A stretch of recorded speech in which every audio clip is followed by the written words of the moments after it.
Weather-wise, I hit the Appalachians at the perfect time. It was actually warm. The night was warm as well. You know, no freezes in the morning like I had on the Florida Trail. I really feel like it is springtime now. And I'm looking forward to springtime really catching up with me as I go through the Appalachians.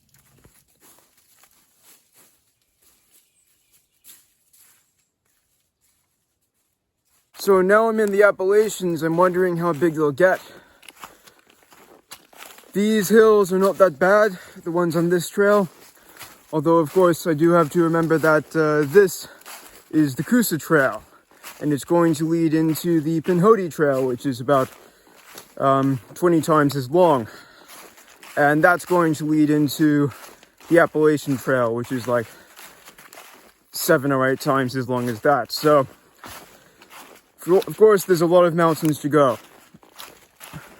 Now, in Australia, the biggest climbs I've done have been about maybe 800 meters in the Flinders Ranges in South Australia, more locally. And maybe the biggest climb I've done is Mount Feathertop. I think that was about 1,300 meters. So that's probably about 4,000 and something feet. I'm not really sure about the exact conversion. So we'll see if I actually get the bigger hills in the United States. The maintenance on this trail leaves something to be deserved. It's kind of just painted onto the landscape, really. Like literally just blazes in these trees. That's all I'm following. Otherwise, there isn't really a trail. A lot of this track is unmaintained side hill, which can get rough and kind of sketchy sometimes with this slope.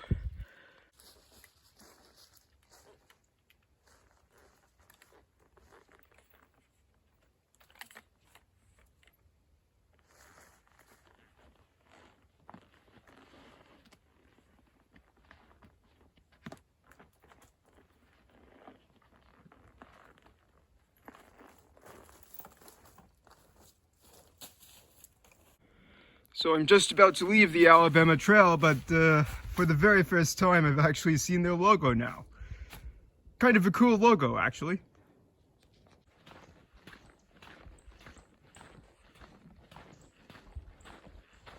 As soon as that front came through, which I walked through and got kind of hypothermic with, after that it's all been warm. Very warm days, very warm nights, which I hadn't experienced on the trail since southern Florida, pretty much. So yeah, as a result, I sort of feel like spring has come. There it is, right there, Flag Mountain. And I need to get there fast because there's huts on top and a storm coming. That might be my last yellow blaze right there, because right up here we have this. Check that out, that's so cool. One of the best shelters I've seen on the trail, because here is where the Pinhoti starts. And the Pinhoti is the trail I'm following for the next, 600, 500 kilometers, maybe 2 or 3 weeks. I almost missed this thing. Look at that. My first ever and probably last ever official Eastern Continental Trail sign. So I started here, I am here now. I've got these little trails to do and then the freaking Appalachian and then finish up where I can walk no further. I mean, sure, there's these bits, but ignore them. I could actually go further to Crowhead, but I've heard that most of these sections are road walk. That's one of my first blue blazes. Time to walk the Pinhoti. These landmarks just keep on coming, although this one's kind of arbitrary. Flag Mountain, everyone. There isn't much up here besides this closed tower, but at least the view is nice. Look at that.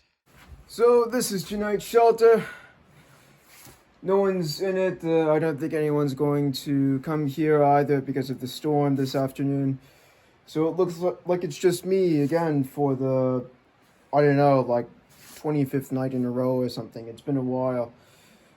I'm expecting to see some hikers. I was hoping to see some hikers around this area already, but the rain seems to be scaring them off. There was one hiker here yesterday and one hiker here the day before that, as logged.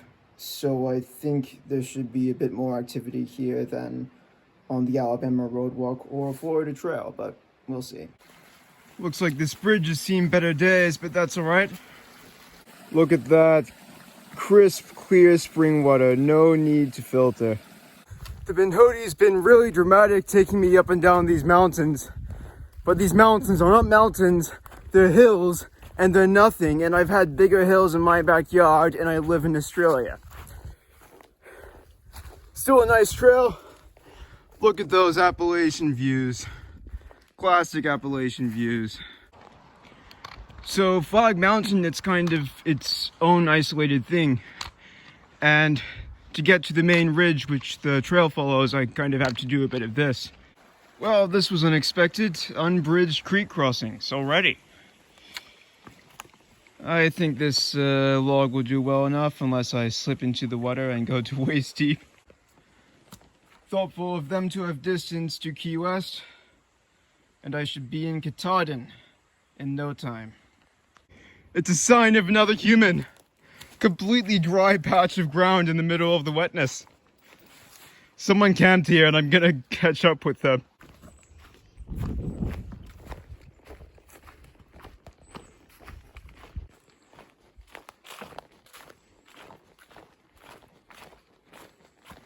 I really am in the Appalachians.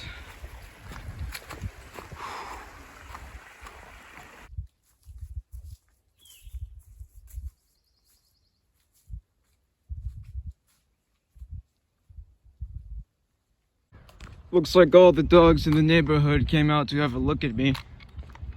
Hey puppies! Hey! Yeah, don't bite me, please, don't bite me. You're good doggies though. Finally, I have a hiking buddy. First one. So the situation now is I just restocked at the Dollar General, just finished eating some snacks.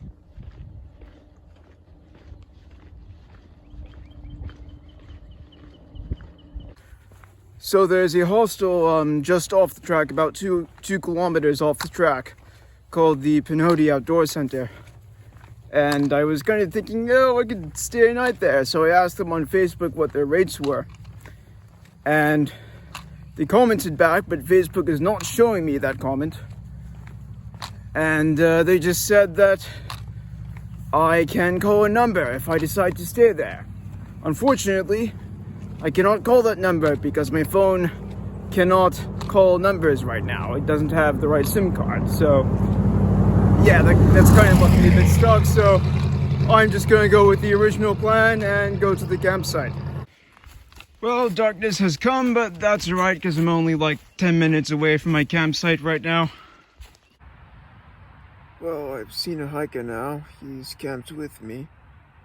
First hiker I've seen in like 2.5 weeks. He's not walking as far as I am though. He's just walking to the Smokies. By the way, the Smokies are the tallest mountains I think I might climb all of this year. They're just starting to get on the radar. That's gonna be a bit tough. First rays of morning light right there. Today has been another early start. Just really wanting to get the Ks in early and then rest in the afternoon, and also make sure that a full day of hills won't be a problem for me because I've never tried to do 40 kilometers in hills before in the United States, so we'll see.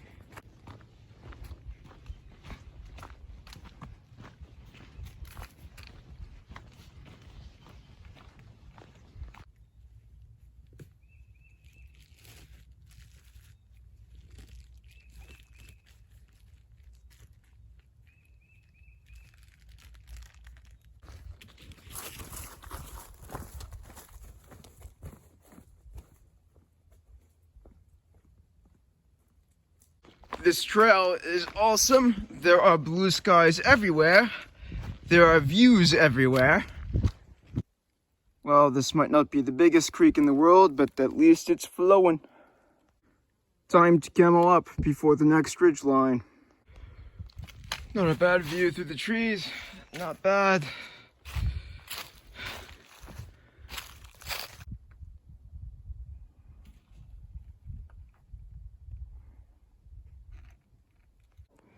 You don't have unobstructed views like this too often, but when you do, they're good. So that's the ridge line I just walked down. And now I'm going to climb that one. I've seen a few day hikers here and there. I tend to avoid interacting with them though, because they just don't have this shared ordeal that you're going through together.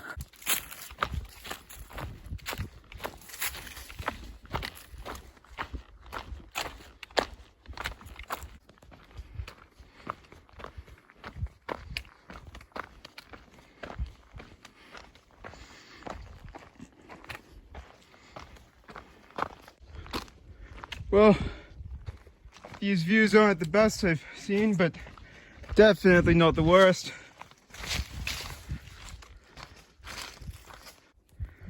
I think these might be the first really epic natural views on the Eastern Continental. It's quite something. So I was dead set on camping here this afternoon, and there does seem to be a pretty good camp spot around, but the thing is, it's like 4:30. I had no idea I would make such good time. It's been up and down hills, but somehow those hills have been pretty reasonable. So yeah, I think I might smash out a big day. I think this might be a 48-kilometer day by the time I finish it. That's 30 miles with a kilometer and a half of elevation gain. I'm pretty happy about that. I wasn't really sure that was even doable for me. And now I know it is. Should I be doing these big days? I'm not really sure. But there's no reason for me not to do it today. I feel completely fine. No parts of my body are giving me any issue. Let's hike on.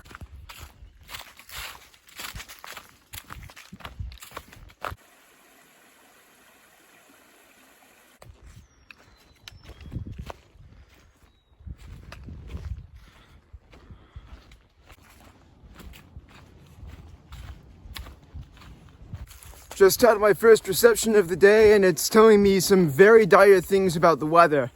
Looks like there's flood warnings, thunderstorm warnings, all through the afternoon and into the evening. So it looks like today will be a short one. I think I'm going to camp just before the front hits and just continue to hunker down.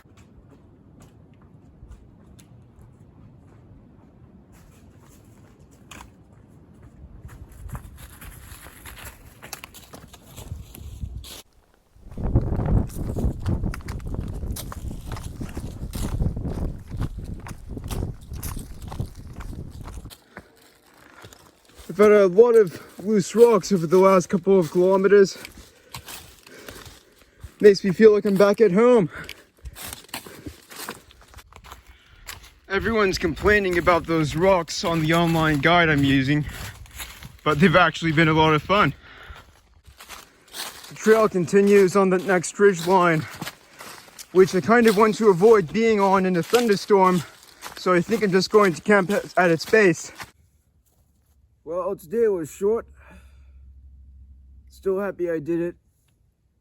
I got to a reasonable spot. This looked absolutely terrible when I got here, but then I just cleared some sticks and it worked. Pretty short day, but my only real commitment is getting to Cave Spring by my birthday, which will mean doing 200 kilometers in the next 5 days, which is completely fine. You know, I can easily do it. So yeah, now we just wait until the storm arrives. Read a good chunk of my book and look forward to some nice relaxing and some nice dinner.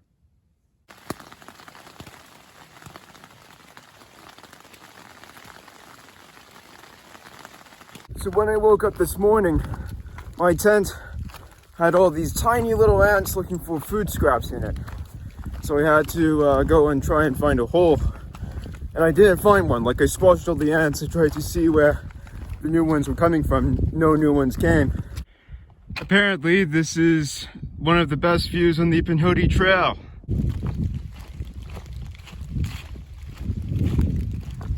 I just met a couple more hikers doing the Pinhoti Trail today, so I kind of chewed their ears off a bit. They were nice though. One of the hikers was talking about this hostel up ahead, which will shuttle you off the trail for free on the new moon, which happens to be tomorrow night.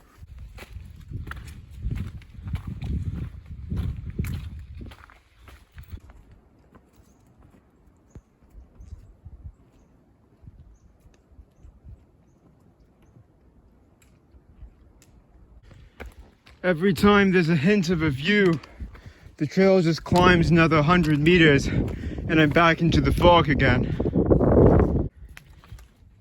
Almost to the top of the climb now. This would be a really sick boulder problem if it wasn't too wet.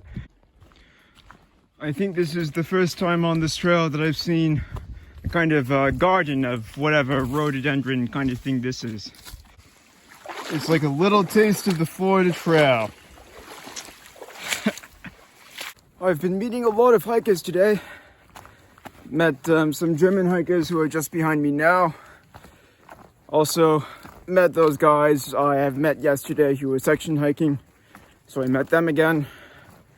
And I've also met that couple who are doing the Pinhoti Trail. So yeah, really cool.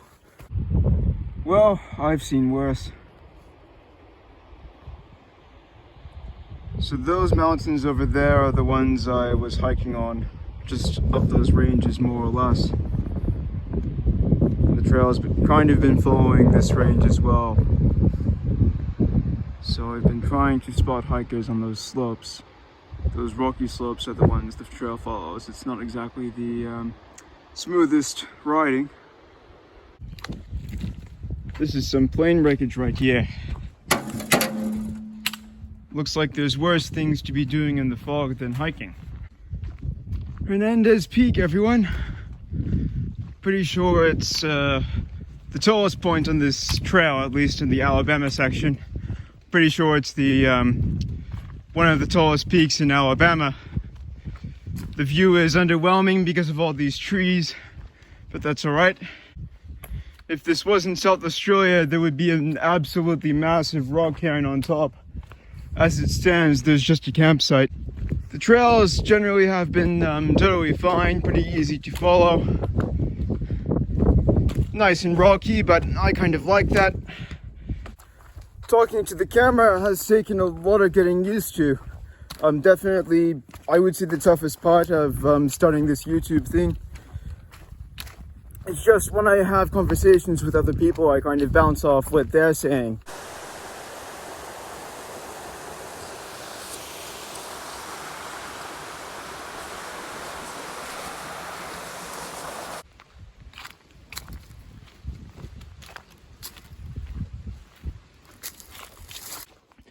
You just don't see that many downed trees like this in Australia, I think. You see them all over the place. Here, like, this thing was almost definitely alive before it fell down. Look at that. I've seen so many of these things, but they never get old. Australian trees usually drop branches and then they die, and then they fall down. Here, the entire tree just falls down. It's also interesting to me that all these trees are very narrow, very linear, and very dense. In Australian forests, you usually have pretty sparsely spaced eucalyptus trees, and those trees are huge. Like, they have gigantic canopies, so there's not very many of them. But here, there's just densely stacked trees everywhere. By the way, none of these trees exist in Australia. Like, pines don't exist. I mean, pines kind of exist in plantations, and then there's a few really weird species of pine that don't really look like normal pines. And then we don't have deciduous trees either, so all of this is incredibly new to me. I'm just setting up camp next to this creek. It's just not that much fun hiking in the dark. I could walk further, but it's best to walk that distance tomorrow.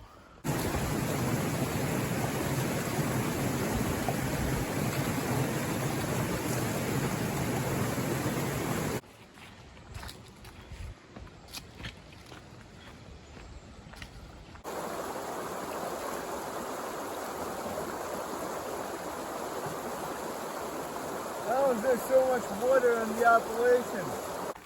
This has been super different from everything I've had so far on the Pinhoti. A lot of it so far, like especially the last 3 days, was just walking along the top of a ridge line or following a ridge line, a big one. But here we just have a whole bunch of really small hills with no rocks, which makes for different walking.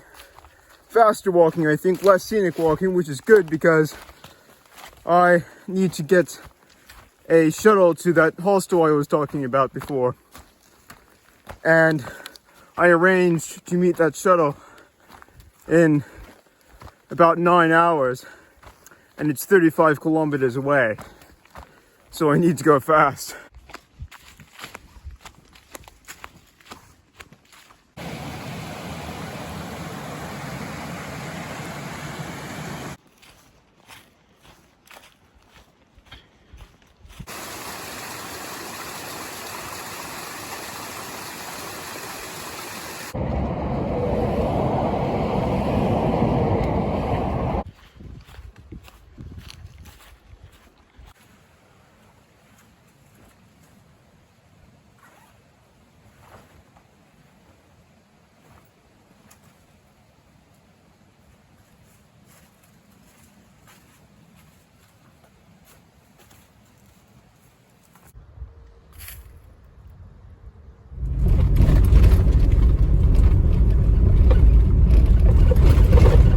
Green hippie hiker hostel. Heaven on earth.